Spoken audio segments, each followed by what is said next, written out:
is Mainstream Metaphysics with your host, Nick Newmont.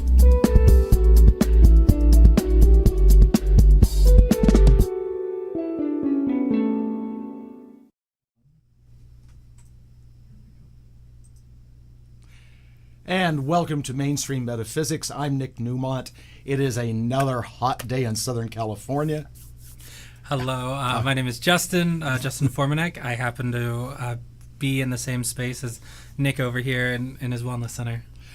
It's the first guest to ever introduce himself without being prompted. Way to go. Welcome, Justin. Yes, Justin, I think, is the last of all the practitioners at the Newmont Center that has not appeared on this show or Audrey's show. So overdue, but definitely overdue, welcome, yes. Welcome. I want to say, go backwards for a moment. Last week, the response to the show that I did with Carol Allen in the Vedic astrology and the cliffhanger that we left you with last week will be revisited and resolved next week. So tune in next week because Carol Allen is back here live in studio, and we are going to look at some events down the road that some of you may or may not want answers to. But you asked for it, so we are going to do it. Thank you, thank you, thank you. It's great to be back here on Mainstream Metaphysics. And as you know, on our show, we do a lot of things that are out of the box, okay? And we are going to do some things tonight that have to do with energy work that we haven't really touched on before. Okay. And that's where you come in. Absolutely. And those watching have known me all these years. Yes, I do a form of energy work called sentient healing. And if you come to the Newmont Center and have a session with Justin, you'd be signing up for massage. Yes. However, there's a lot more. But before we get into that, okay, let's the audience get to know you. Yeah. Where are you from originally? What have you studied? Absolutely. Okay. So, hello, everyone. I am from Ventura County. I was born in Watts, actually, in 95, and I was adopted. So, one of the things that had occurred is I was adopted. I moved out to Camarillo, and I lived there growing up, going through high school and everything. Went to college at Moorpark. I had started with a focus in game design. I realized, it's quite a shift to go from game design to where I am now, and I realized that it wasn't for me. It was lacking. There was something that just wasn't clicking for me. So pursuing what I wanted, I ended up going towards dance. Became a dance instructor for a few years, and that. Wow. In the end, led me to become a massage therapist. I got into massage because of a close friend of mine having a injury on her back, and she was an amazing dancer. You could watch her forever, and I was like, I want to help. I want to be able to make her, help ease the pain, help her heal, and get back to doing what she loves. And so I took a massage.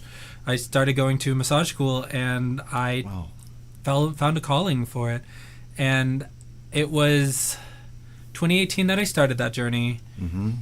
Then I got offered a position to become a dance instructor down in LA with World Champions, and I took that opportunity, packed up, left for LA. That imploded, which is fine because it led me to go back to massage school, and by then I had started really just kind of focusing on me, focusing on what I really want to do and what was the callings that I found that brought me joy and I could see myself doing in the long term. Sure. So doing massage led me to energy work. There were times where I'd work on people and they would always say their muscles never originally felt like there were times where their muscles would not actually release, but they were like, I feel lighter, or I feel like weight has been lifted off of me. And then 30 minutes later, I'd feel heavy. I would feel weight added on. And so that was before I really started my energy journey. And so it took a massage therapist that does Reiki healing that saw me and said, oh, you just took all of that and let me show you how you're going to, just to learn how to ground yourself. And she helped me through it. And I'm so thankful for her because that was my first conscious experience to energy and actually feeling it be physically pulled off of me. And so I thought that was really fascinating and I want to know more. So as I continued my massage journey, I started paying attention a lot more to what I could feel from people when their tension, where their tension was, how it was, if it was physical, or if there were times where I would feel an emotional pull, if I would feel their restraints or things that are not fully letting go.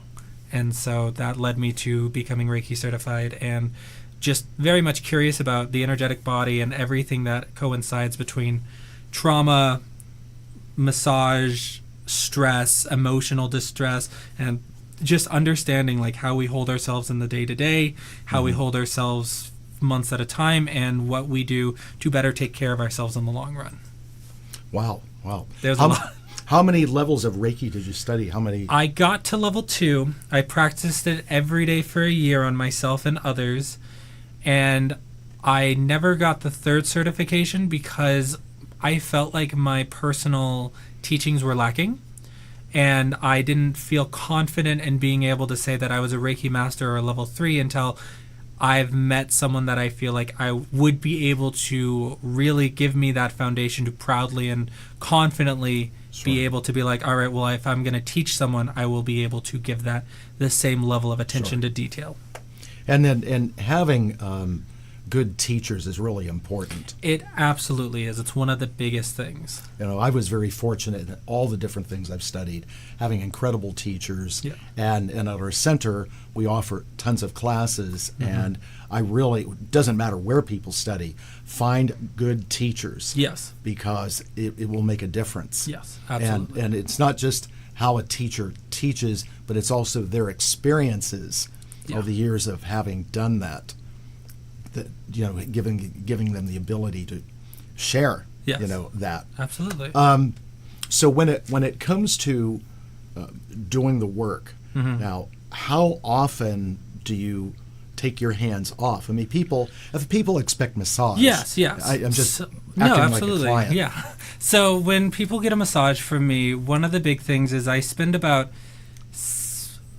if they were to come to me for like a full hour session, it would be 50 minutes of genuine, intentional massage, focusing on de-stressing the body. However, at the last 10 minutes, I do my best to get them, walk them through mantras, get them intention setting, and making sure that we take our time to visualize our energetic body and just slowly pulling away at those stresses that we're holding, going through the 7 physical chakras. And I always ask, well, do you accept my energy when I start? Interesting. Do you describe yourself as clairsentient? I never did, but I feel I've always had a knack for it that I just don't, I've never pursued in that sense, to give it a term. I've always had this unconscious pull towards things, and there are times where I connect with others and it's at an emotional level that I've never, there's no reason I should know the information I do, but it just comes to me where it's, I'll feel the trauma, or I'll feel the stress, or I'll feel the blockages, and I'm just reminding them like, hey, we're going to just work through this, and we're going to be present, and we're going to take our time. Right. And it's just being able to create that space for them to be able to heal and grow. Even though it may not come into play in the work that you do, but are you clairvoyant or clairaudient? I do, yes. There is a level of it that I do feel like I do have. So when I do work on people, there are times where I genuinely will see where they are physically, and there it's like, okay, we're going to take some time, and because I will see where they are, where it is being held on the body. Now, when you, and I do the same thing, so when you get the person on the table, Yes. and you get into their aura, which as soon as you get in the room you work in at our place, you approach the table, you're in their aura. Yeah. So how far away from them do you have to be, or how close do you have to be before you sense, you know, what's going on in their body? I'm usually about anywhere from 3 to 6 feet when it really starts. So if it's so I take my time with it. I do like to have a very thorough understanding of who they are or what they're doing, and I just want to understand their physical body before I start working on them, because that helps me a lot to understand their emotional body as I work on them as well. So it's knowing what they do throughout the day will tell me a lot on where they generally will hold their stressors from repetitive movement or things, and then when I'm working on them, parents generally tend to hold their stress in certain areas, women generally tend to hold their stress in certain areas, and men generally tend to hold their stress in certain areas. So being conscious of those understandings and then knowing what their day-to-days are like helps guide me through helping them. Okay, so you just teased the audience. All right, so we're going to back up here because absolutely. This is great. Okay, so where do women store their stress? So there's a few discussions on that, but one of the biggest things that we discuss when we go over energetic balancing is women generally hold their stress in the hips, in the sacral chakra, and men generally hold it in their gut. So thus there's a term of man gut that we used to joke around about in massage school, and that's because when men get stressed, it all just kind of bellies forward. They do not generally, and physically and emotionally. So like they generally do not hold fat in their arms and their legs, but it all goes straight to the stomach because that's where they have their doubt. That's where they have their self-confidence issues. That's where they feel those blockages because they don't have a way to verbalize it personally, and so it just gets stuck and holds itself and solidifies. So it's really important that they do take care of that. And also the stomach, the third chakra, the solar plexus, is the conscious mind. Yes. What we want, what we choose, what we think, what we try to control. Yes. Where the sacral chakra, the one that's at the navel, as you're speaking out women, that is the most complex chakra that we have because it's all forms of intimacy, abundance, the sex organs, reproductive organs, self-worth, self-esteem, guilt, shame, remorse. I mean, and well, so talking about that, especially for the second chakra, one of the big things I talk with a lot of my female clients, because they always ask, why is it always my hips? They ask that, and I say it's because at a young age we're unfortunately conditioned for it. For you especially, at a certain age, starting who knows how long, it's you're too much this, you're too little this. There is no winning.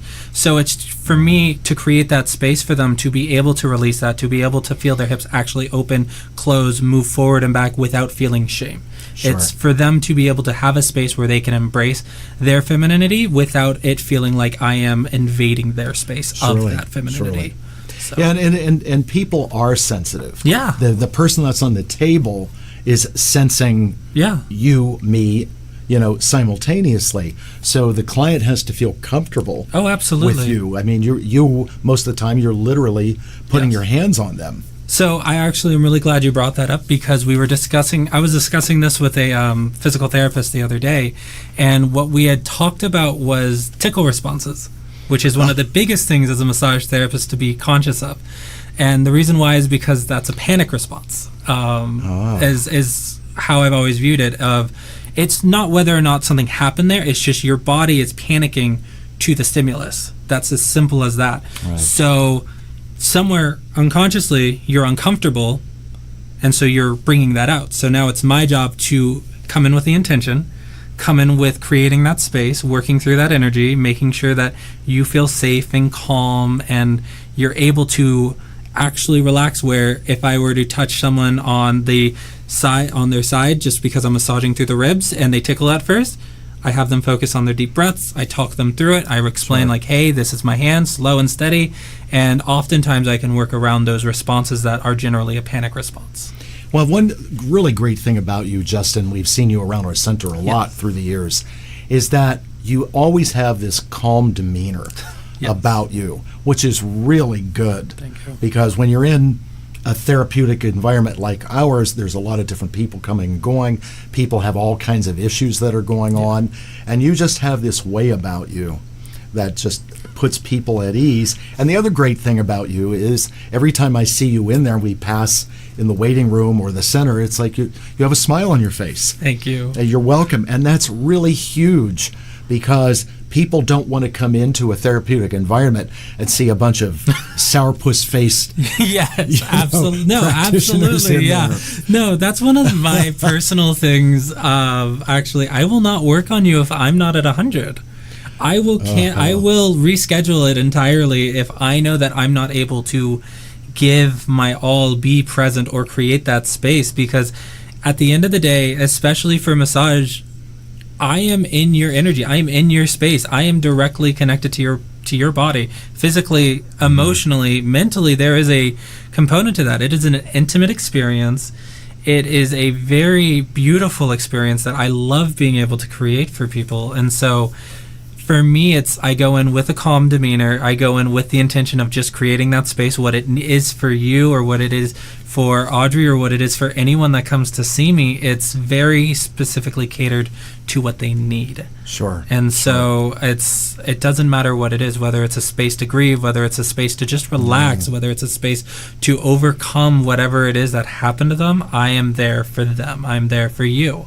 So that's how I've always viewed that. And so I want to come in calm, and if I'm frazzled or anything, and I know that it's going to take a minute, I'll delay a service, or I'll delay my appointment and be like, okay, let me collect myself, let me make sure, because I want to be able to give the best and be able to smile and give a smile to them. And I always joke about the massage days, but I want that where you kind of go and you're like, oh, what just happened? Wow, my life changed. Right. Well, one of the things that I tell my level 1 students is, if you're having a bad day, either cancel the appointment or fix what's going on with you. Yes. Because you can't take your stuff into a session where energy is involved. Percentage-wise, about how many of the people you work on fall asleep in session? At a certain point, it was about 70%. Wow. I had a streak where almost everyone kept falling asleep. I've had people drool on my sheets. I love teasing them about it. They will fall, cradle. Just fully, and I can just hear the snores. I'm like, they're out. Okay. That's great. I love that I love that, because that's also one of the biggest compliments you could ever give to me. Because I can't remember the term for the part of the brain that is always alert for when you're trying to fall asleep, but for that to fully feel comfortable to shut off enough for you to just go into fully that delta wave where you're just out, that's a huge thing for me. Yeah, they trust you. Yes, and that's I will forever be thankful for that trust. So do you notice a difference? So if a person falls asleep, do they relax even more? So if you're working on a challenging area, that area lets go a little bit more because they're not conscious? It sometimes does. Sometimes it'll actually fight a little bit because they're drifting back and forth between sleep and not, and from that trance state of the delta waves to actually being alert. And so that it can be jarring for them to suddenly feel the hand shift. So if I know they're asleep, I will slow down a little bit on my techniques just to keep them in that state. However, one of the things I have to be conscious of is just to make sure that I'm giving the adequate amount of pressure, or more importantly, that I don't disconnect and then reconnect at a different place, because that will generally cause them to tense up whether or not they're fully conscious, because you go from feeling sensation one area and then for it to shift, you're going to naturally be like, what happened? Right. So my technique's according to that as well. Well, this is a very random question, but let's say a person has some back issues and they're thinking about maybe going to a chiropractor. Yes. Okay. But in the work that you do, the way you do it, have you had people say that after you worked on them, it loosened up so much that they didn't need to go get an adjustment? Quite often, yes. So wonderful. I do my best, yes. So I look at the entirety of whatever the issue is if they come to me for therapeutic reasons. If you're coming to me because you have pain and it is radiating, and say you've been to the chiropractor, you've been to 3 chiropractors, and it's still in pain, I'm going to say, okay, well, what did they do? I want to understand what they've done so far, what has been consistent, what has helped you, and what hasn't. I want to understand everything about your back pain. Is it constant? Is it temporary? Does it only happen when you lean forward and lift your left leg when you reach down? What is it? And so that's how I approach it for a physical side of things. And so when I'm working on it, I love that because there's an interconnectedness in the body. It can be felt in the back. However, it can be caused by 5 or 6 other things. So you might feel it in the back, but it could be because your hips are tightening too much that they're pulling down on the low back. And then what happens is it creates the cycle, which causes your hamstrings to tighten, which then causes your hip flexors to tighten. And then now you're in this wonderful grip where it's like, I can't undo one thing without undoing everything. So now it's a giant beautiful knot that I have to get out of, an intricate knot on different parts of the body. And there is a level of understanding of that. I have to know how many ways can it be getting pulled, and what has already been done and what needs to be done to figure out if it is a muscular issue or if it's a skeletal issue. Right. Because if I've done everything possible to hit every muscle in that group and it has not gotten better and it actually got worse, then that tells me that it's most likely you're going to need to go to a specialist for that goes beyond my scope of practice. And then I would be like, hey, this is just, I've done everything I can physically do. Here's someone that has much more knowledge in that sense than I do. When people have, like, I don't think anybody goes to the type of practitioner that they, but ideally, in fact, let me say this: when I do energy work on people, I can sense things. I sense a lot of things, but sometimes I tell people it's like you need to go be physically manipulated. Yeah, you can tell that so much is stored, and what's really interesting too is that sometimes people need touch. Sometimes people are just maybe on their own or whatever, and you can tell that in the energy field they haven't been touched, appropriately hugged, massaged, anything like that. Absolutely. So on that note, one of the big things a colleague of mine who does energy work and I will talk about is that you don't need, like, yes, Reiki is meant to be, it's not meant to be heavily touched. It's meant to be a very light, gentle, barely noticeable touch, if at all. Right. But there are times where you can bring out energy by going in deep.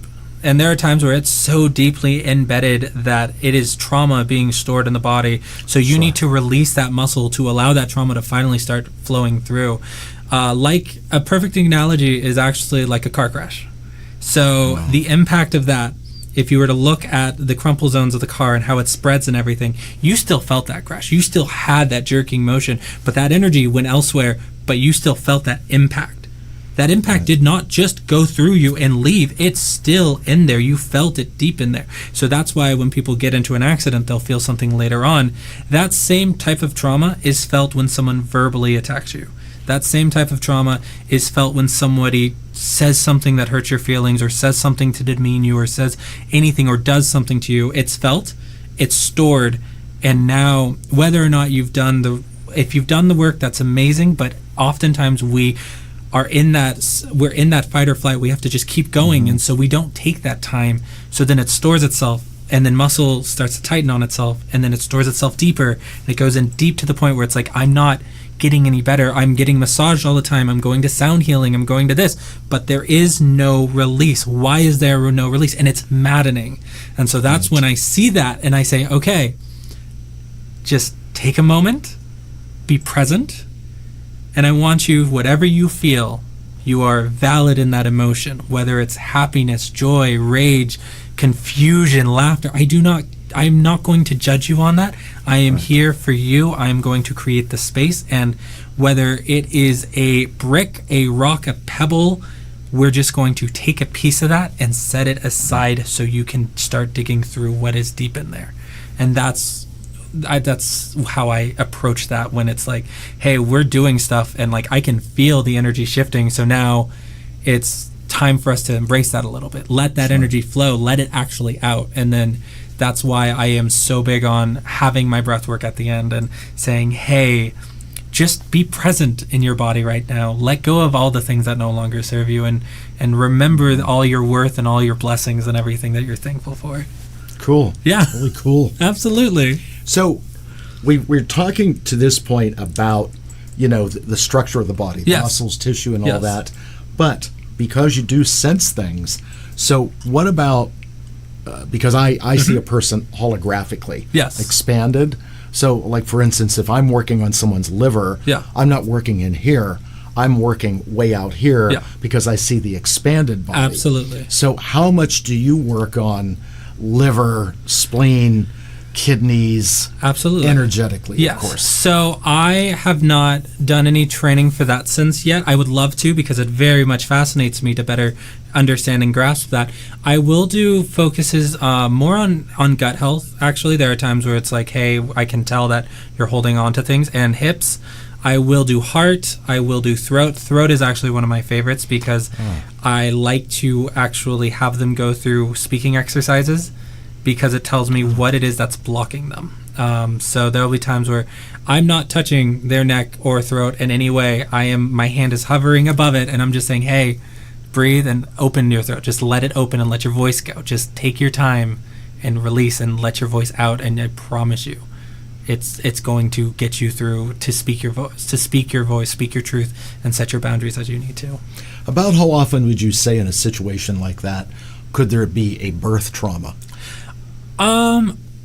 I actually am not familiar with birth traumas, Okay. but I'd love to expand on that. For me, I know that a lot of them are heavily because they're just told to be quiet at a young age. Sure. They're very much told, like, you're too much, you speak too much, or you did this one thing.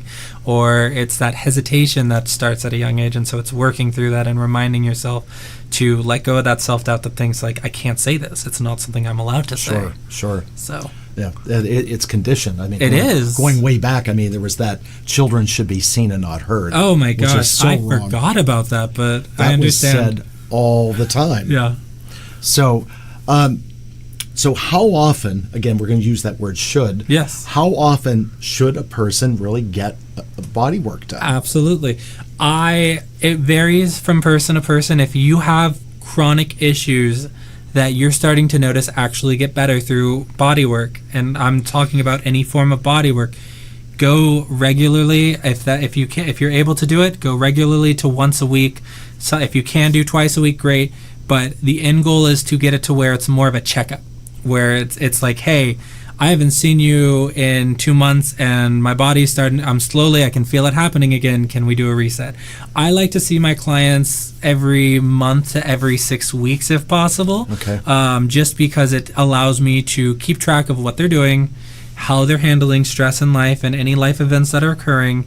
And I keep tabs on, like, if they have injuries, if they've got some past traumas, and I check in on all of that stuff. I make sure that they're taking time for them emotionally and physically, and I'll remind them throughout that month of, like, hey, have you drank enough water? Have you done this? Like, have you just set out to sit in nature for a time? And so Sure. I very much spend my time for that too. When you do work on people, how much can you tell / improve, like, circulation? I actually really love that because I can tell a good amount. I have a few people that have poor circulation, and so I'll see their fingertips will be a little purple. And so by the time I'm done, they've got the color back in. Their hands are warm again, and like they can tell that difference. I actually do lymphatic drainage for that purpose. I do have some post-op clients that I want. I like checking in on them, making sure that they're taking care of themselves. So it's very great to actually feel that difference because the muscle relaxes, it eases, and I can feel it. I can actually feel when the tension release. There's a few different parts that have clear signs, but like on the calves, I can feel if I start, they're usually rock hard because we never think to do anything about the calves. We don't like doing anything about the calves. They're a painful part to work out. They're a painful part to stretch. But by the time I'm done, it feels like there's blood. It feels like there's movement, and like it's like, oh, I can move my feet now. My ankle never felt this loose. What's going on? So yeah. Well, and there are people that say that the calf muscle, the second heart. Yes, I have heard that, and it's really fascinating because there's a lot that was the first time I discovered interconnectedness was through calves. I'd work on someone's calf, and they said, "Why does my shoulder feel better?" And I'm like, and this was before I really started studying interconnectedness. I'm like, I've heard this happen before. I've heard it can happen.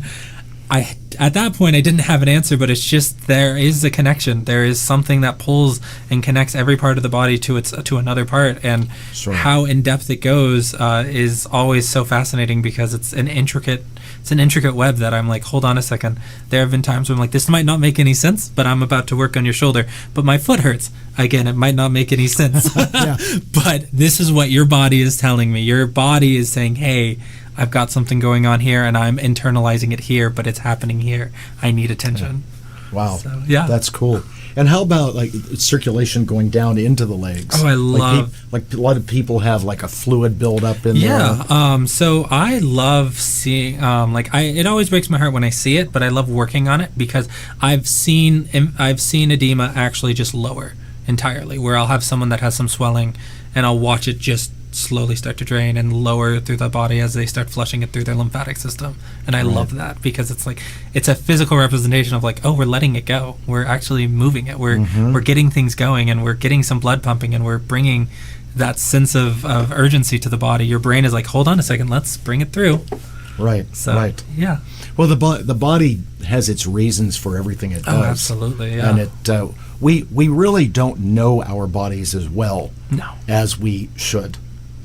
No, there is a level of disconnect from our brain to our body, and our emotion and the emotions to our physical as well. There are times where you can tell someone's stressed just by the unconscious moves they have. Oh, sure. Yeah, the way you hold yourself, the way you present yourself can very much indicate. So I love. It's one of the things we were told in massage school was to people watch, because you could see who's stressed and why. Well, I can see when there's a new mom because they're hunched over and their hip, they have a light, their hip is a little out because they've been holding the baby the entire time. I can tell who is who's stressing about bills because there's this almost frustrated like sense of defeat when they hunch over, so interesting. And that one's like, hey, just come see me, we'll work it out, and I promise you it'll work itself out in the end. Like, it's just to take a time to disconnect so you're not stressing, overthinking what could possibly be a simple solution. Right. So what would you say is the number one complaint that people bring to you? Everyone will always complain about shoulders and neck, and however that is partially due to our society. Sure. We live in a very anti-standing up properly society at this point. Everything is dependent on our phones. Everything is dependent on driving. Driving affects your posture so atrociously, and so it's years of here. Years of... And so it's going to cause strain, and my dance background actually taught me a lot about that as well, because this is upwards of 20 pounds eventually, 20 to 40 pounds on your back, and holding that, texting on your phone for hours at a time, it's going to it's going to take its toll, where you're going to feel your shoulders will hunch, and then what happens is the muscle will shorten or elongate to the point where it's like your posture is permanently altering because you're doing it for hours at a time. People don't realize how heavy their head really is. No, they really don't, and that's always something too of like, I'll do light decompression, and I'll just do some light traction, and they're like, "Oh, I didn't realize like there was so much neck that I could have moved." I'm like, "Yeah, it takes some time to remind you of that and everything." So, oh, sure. And a lot of people, when you were doing this, referring to driving, a lot of people to this day don't understand the source of carpal tunnel. Oh, they think it's this. It's here. Yeah, it's the repetitive movements. It's that same movement hours and hours at a time, and it's actually the number one cause of massage therapists ending their jobs. I believe it's one of the higher causes. So it's you hear about it often of like keeping your hands healthy, and so it's like I always try to make sure I'm doing something a little bit, bringing some blood flow, trying not to do the exact same thing every time, just to help them heal. Sure. Since you handheld, so what is? And I'm talking about doing good quality work. What's the max people you can work on in a day? For good quality work, I can do 6.5 to 7 hours of massage in a day. That's a lot. It is a lot. However, that's with the understanding that I'm doing only 25 to 30 hours worth of work on people. So if I were to split that up among different days, I could do 5 hours every day if I want, or I would do 4 hours of 7-hour massages and say, all right, guys, my hands are currently hurting after that 4th day. I can keep it going, but that quality will start diminishing. Sure. So it's understanding my limit on that. I learned it very early on because I did a 10-hour day when I was in school. Ow. My hands were radiating. Like, it felt like they were vibrating, emanating energy and emanating pain. I was like, this is a new feeling, and I don't want this again. Right. Well, in any practitioner, no matter what, we have to take care of ourselves. Absolutely, yeah. So my big thing is if I have smaller days, for me, a small day is 5 hours. That is like, okay, that's the perfect amount of time. I can work on plenty of people, and then I still have time to go and do things and take care of me and take time for me. But if I'm pushing it, then I'll be like, all right, I can go to 7. There are a few people that, like, if I had a lighter day in the earlier part, then I'm like, okay, I can go to 8 if I really need to. But it's I would be gauging that as I do it, because anything Sure. beyond 7, my body will be like, hey, you're gonna have to sit out soon because you are pushing it. Right. So, and that's for anything you do. I mean, that's one of the reasons why any of my clients that do desk work, I'm like, hey, do you set a timer? Please tell me you set a timer, because you're working 6 to 12 hours sometimes. Are you setting a timer? Right. No, most people just plow right through. Oh yeah, I know. And that's part of societal's conditioning of like, you have to keep going. You work until you drop. Like, that's not something I want to do. Well, even when I'm doing hypnotherapy on people, there are some people that really hold their breath, don't breathe right, and I tell them, every 15 minutes, push back from your desk and take a few big deep breaths. Just remember to breathe. Yes. Release that. I have to tell them the same. Yeah, because people hold their breath. Oh yeah.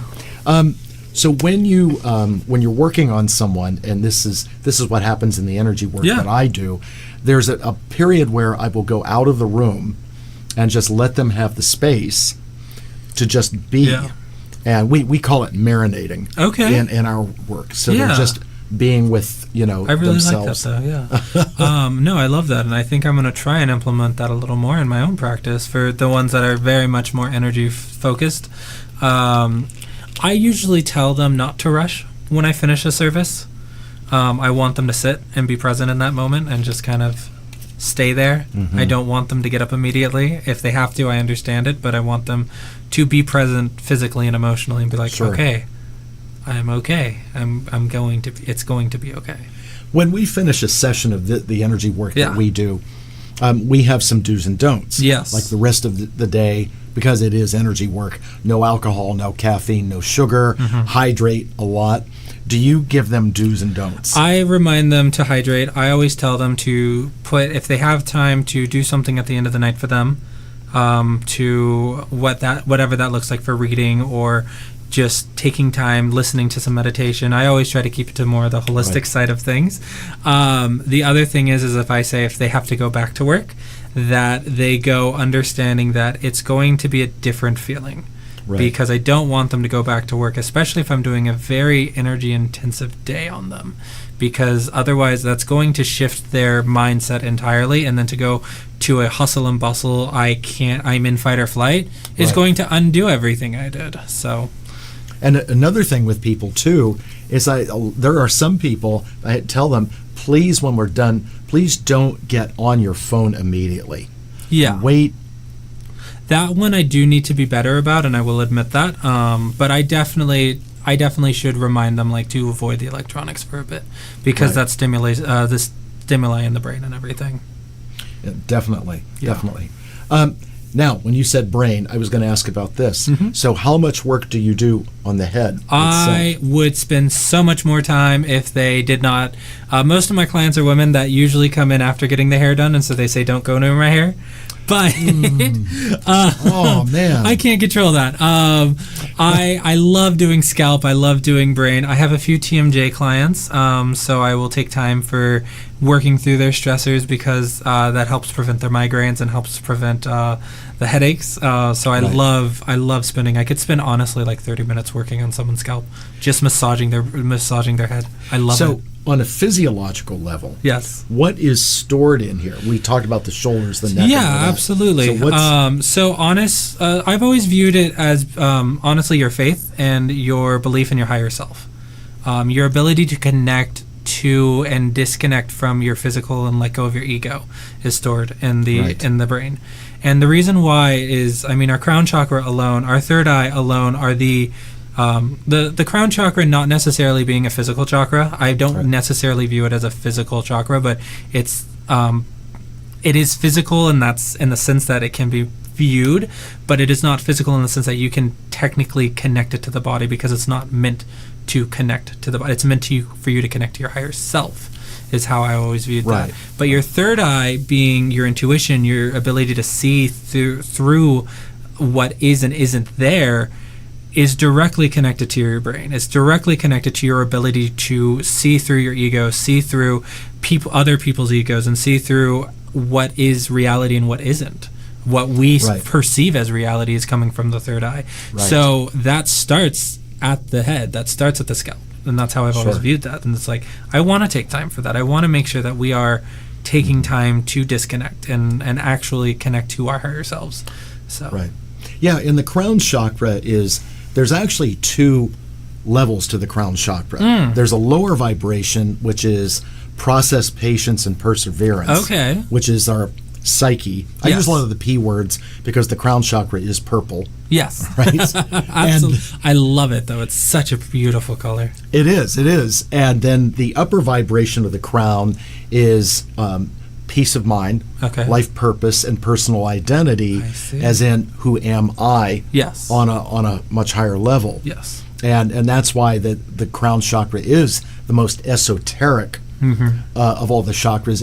Physiologically, it's connected to the pituitary gland. Yes. But it is very lofty as it's up there. And of course, the third eye, as you said, that's the perception filter of reality. Yes. I ask people, are you seeing reality, or are you seeing things through a muddy windshield?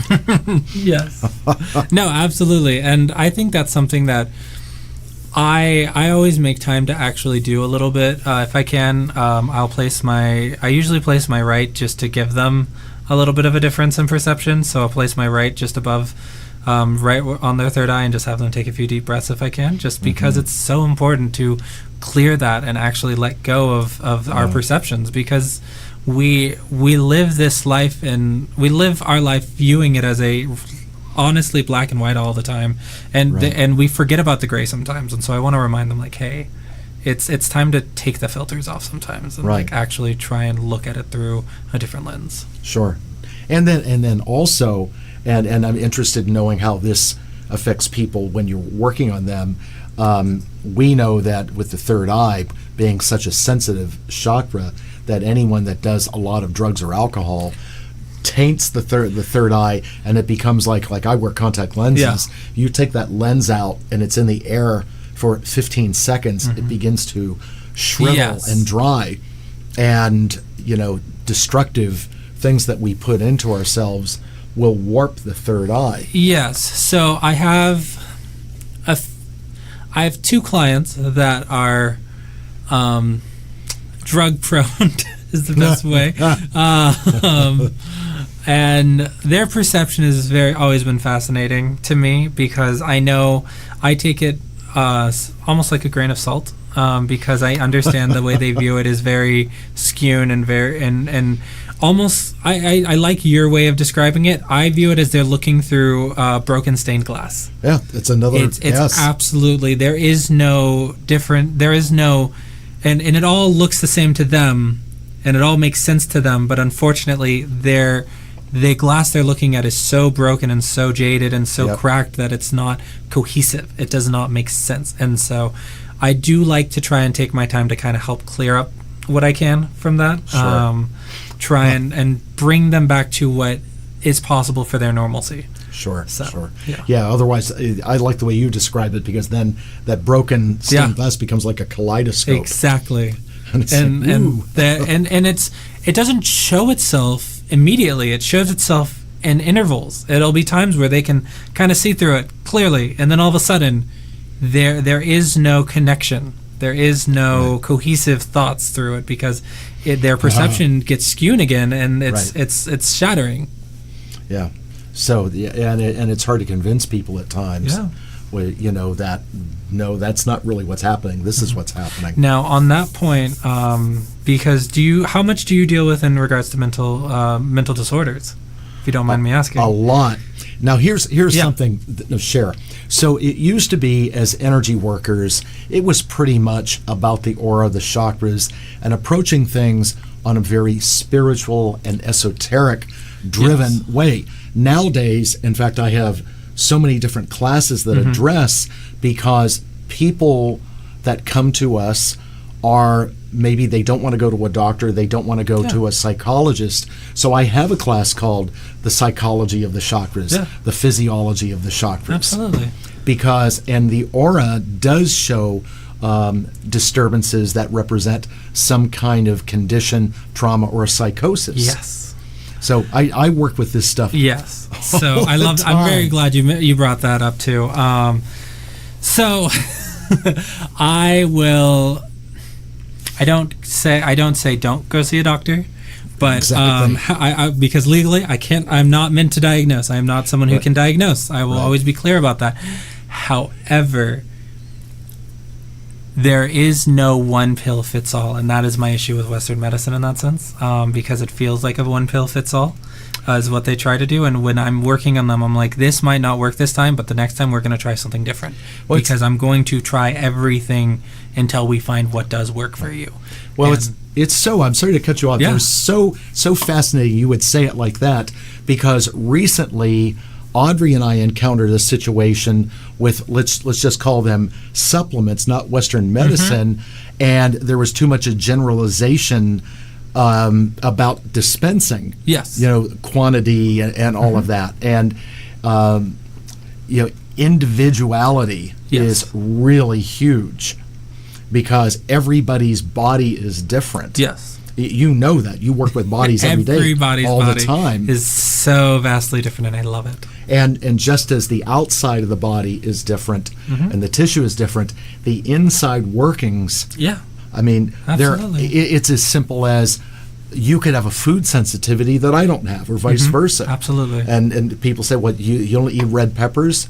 No, because they don't feel good. Yeah, no, Right. Absolutely. So we have to be in your world, my world, so much more discerning Yes. about what we do and how we do it. Yes. Because it is individualized. It's very much so, especially for your line of work and my line of work. Creating a space for someone is not as easy as, let me just create this room and we're going to work on you. It's not that. It's one of the big things we talked about, I talked about with my mentor in massage school. We discussed your intentions for massage. It's felt. What your intentions are when you're working on someone is felt. So if you're coming in from an intent, so when you're creating that space and you're not, and I've talked to so many of my clients that have gone to cookie cutters that have cookie cutter therapists where it's like, all right, we're going to do A and B because A and B has always worked, and if you don't like it, well, too bad. Right. And that breaks my heart, because I am very much like, all right, I'm going to do A, B, C, and if A, B, and C clearly aren't working, we're going to move down to G and H, and then we might go back up to D and E and just see what works. Right, exactly. And that's why, like Audrey is more of an alternative kind of therapist than I am too, as a hypnotherapist. Yeah. And it's, you just can't go into the DSM and go, this is what's going on with you and this is how we're going to Yeah, not at all. No. The other thing is one interaction will not tell you everything. It's not. Everyone has their story. And some people's stories might be short, some people's stories might be very long in depth, and with so many curveballs that you didn't see coming, and you can be part of it or you can't. It's in the sense that, like, you can be present for them or you can just shut them out, and which case they'll see that and they're not going to come back to you. Right, exactly. Not at all. One of the things, in business, the number one reason people do business with someone is because they like them. Absolutely, yes. The talent will take care of itself. Yes. And one thing about you, Justin, I've known you for a few years now, is that you have something that really can't be taught, and that's called bedside manner. Thank you. People, you're welcome. Thank you. And there are times I've witnessed students and people have come through, and it's like, no, we gotta dial it down a little bit here, because you could be an incredible worker, but you could also be let's call the approach aggressive. Yes. That can be damaging. Yes. And I do see. I know what you mean. Yes. Yes. So I was, and when I decided, and I asked myself, like, what kind of therapist do I want to be, and how do I want to run my business and create my own community for my clients and everything, I asked myself, do I just want to take anyone? Do I want to be aggressive about it? Or do I want to just create the space, and if they and I vibe, or they heard about me from a friend, or someone I worked on was like, hey, I heard amazing things, then that's what I want. And to do that, I asked, what does that mean for me? Like, I don't want to be seen as aggressive and damaging in that sense, because it's very much like, for me, I do this because I love it, and the thought of like not doing this or the thought of like anything happening to my hands, I'm like that would break my heart. So I will always come from a place of love, and the intention is I'm here for you because I love doing this, and so Surely. I'm very thankful that the bedside manners are seen. Yes. Oh, absolutely. As we're getting through time here, please tell the audience if they would like to contact you, have a private session with you. Yes. How do they get a hold of you? Absolutely. So you can get a hold of me through my cell number. Am I good to say it? Yes. Okay, just want to make sure. Yeah, Yes. so you can get a hold of me through my cell number, which is 805-586-5934. That's my personal number. If I'm not in a session or I'm not driving, then I will reach out to you at my earliest convenience and everything. You're free to call me and leave a voicemail or text me. I have an Instagram. It's J for You Healing. That's all spelled out. JAY for You FORU YOU Healing on Instagram, and then I also have an email address, which is J Formanek, but that's just the letter. J Formanek at jformanekmassage@gmail.com, which is my last name, FORMANEK. Wonderful. Yeah, and if you're looking for someone that does incredible massage, but is also very sensitive and has a very deep awareness of what's going on with you internally and externally, then Justin is your guy. Thank you. Yep, I appreciate absolutely. it. Absolutely, because even, again, as we said earlier, even before he would put his hands on you, he's already sensing what's going on. Yes, very much. Do you ever ask your clients? I do this, but it might be different for you. Some people like to talk a lot. Yeah. Okay. Do you ever ask your clients, "Don't tell me anything yet"? There are one or two times where I'll do that. There are some people that I'll see and I'm like, all right, I got you. That's all I say is like, all right, I can already see what's going on. I'm going to have you lay face down. I want you to just let go. And you don't have to say a word. And so I do have that every once in a while. It's like, and especially if I get to know you to that point, and if after like you've come to see me a few times and I still have to give a rundown, there's something there's either you've got a lot of life curveballs that keep happening, or I'm not giving you that adequate care, because after I've seen you 3 or 4 times, I should be able to say, all right, are we going over the past, or are we going over something new? If it's something new, okay, we'll do a quick brush over, but my goal is getting you right back onto that table to start working on you. Because ethics is so huge in what we do. Do you ever get to a point with certain clients, and I'm asking this because I have done this, and say, like, I can't help you? Yes, absolutely. I have, I definitely had the first instance of that happen about a year ago, and it was heartbreaking for me because I care deeply about all my clients. Right. But it was very eye-opening of, like, again, setting that boundary, which will only make you and your clients respect you more, because it's so important that if they cross boundaries, or you're going through and it's the same issue every time, and you're giving them homework and you're doing everything you can, and they're still, I'm sorry to say it, but if they're still miserable and you're working on them and you're still miserable after a session with them, you have to cut them.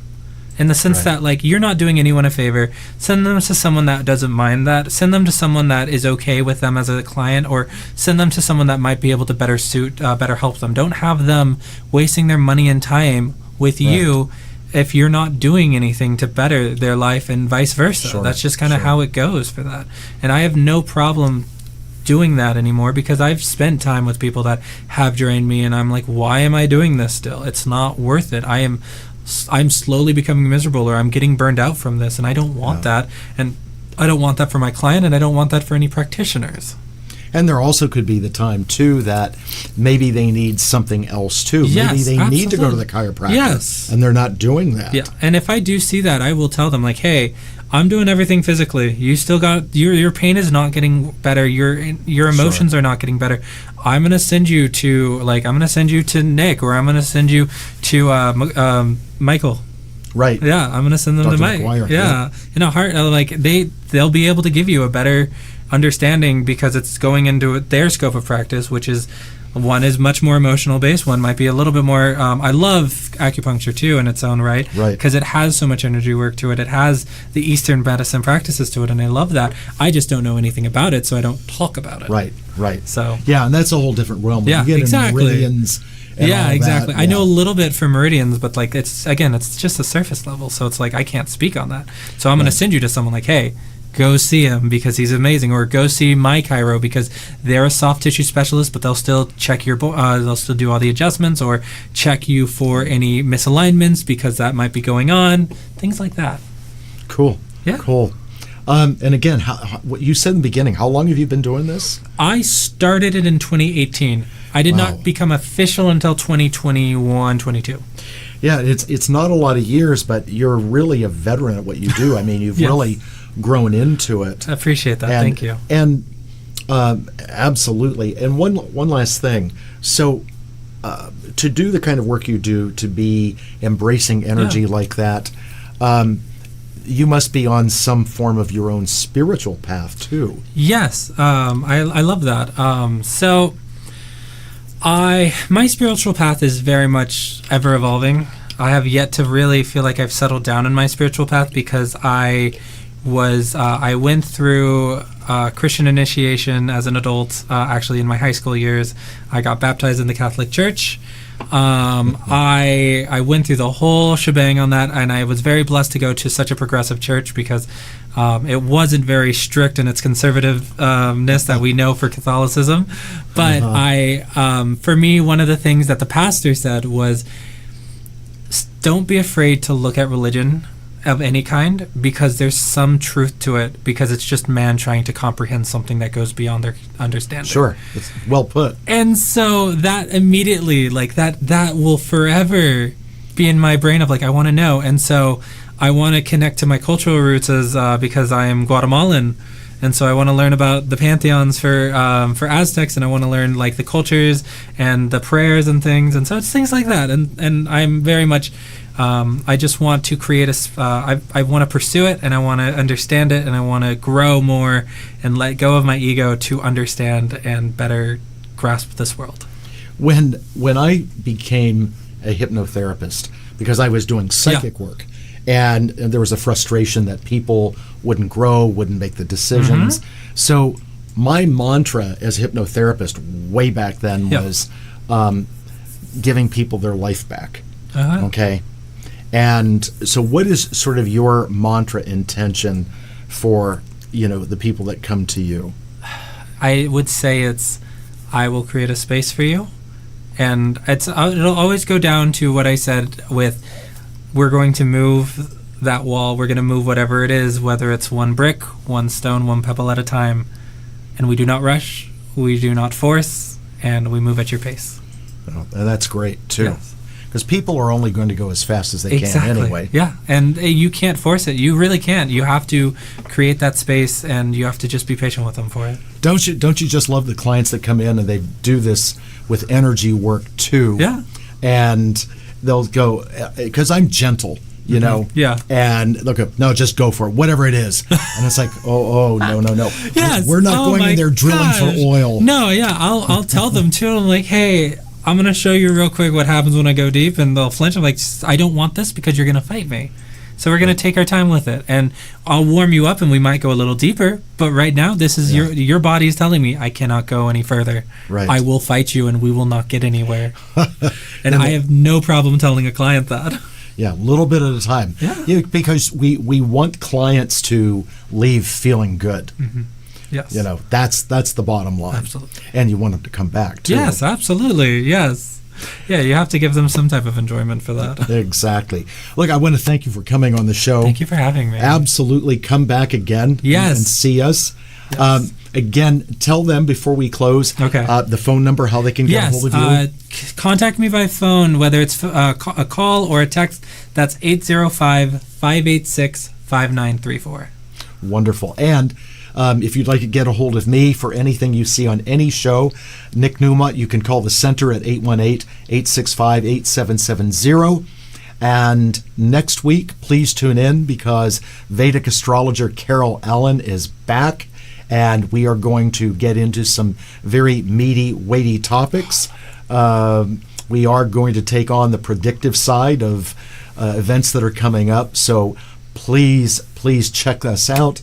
And as always, you can rewatch these on YouTube or on my Facebook page. And we'd also like to say thank you to the man behind the camera, Ed Hunt. Thank you. The operator of Conejo Valley Talk Radio.